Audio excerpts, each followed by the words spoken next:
मुलांच्या आवडीचा आपण रोज विचार करतो. डब्यात दिलेलं खातील का? घरी आल्यानंतर हे आवडेल का?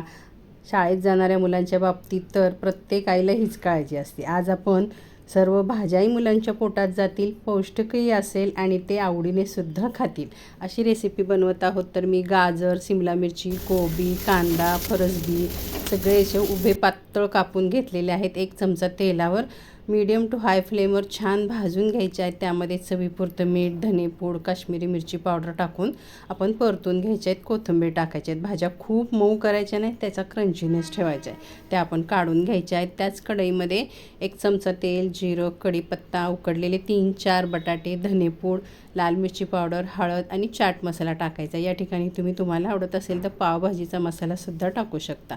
2 चमचे पाणी टाकून हा बटाट्याचा मसाला आपण छान परतून घ्यायचा आहे आणि याच्या आपण टिकी बनवायची आहे थंड झाल्यावर.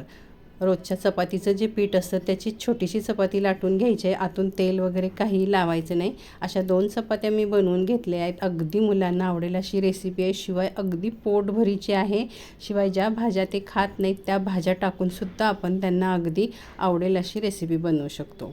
बटाट्याचा मसाला थंड झाल्यानंतर त्याची अशी मी रोल आणि टिकी बनवून घेतली आहे आणि त्याला थोडंसं गव्हाचं पीठ भुरभुरलं आहे आणि तव्यावर तेल टाकून थोड्या भाजून घेतलेल्या आहेत.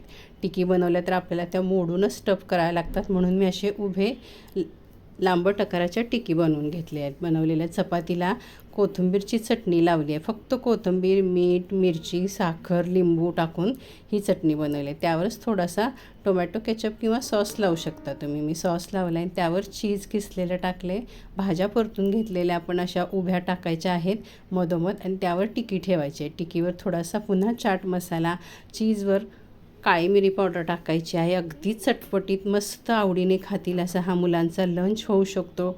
टिफिनमध्ये देऊ शकता. कधीतरी भाज्या खायचा कंटाळा आला तर मुलांना दुपारीसुद्धा तुम्ही घरी हे बनवून देऊ शकता. अगदी आवडीनं खातील मुलं हे.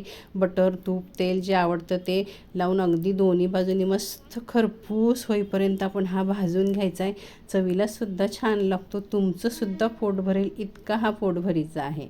भाज्याही जातात पोटात, आवडीनेही मुलं खातात आणि मस्त असा हा नाश्ता जेवण होऊ शकतं. इतका छान भाजला गेला आहे, क्रिस्पी झाला आहे. पिझ्झा कटरने मी कापून घेतले. तुम्ही बघू शकता स्टफिंग एकदम मस्त राहिलेलं आहे. आतमध्ये चीज, चटण्या वापरल्यामुळे अजिबात ते पडणार नाही. अशा पद्धतीचा नाश्ता बनवून पहा. आवडल्यास लाईक, शेअर करा. धन्यवाद.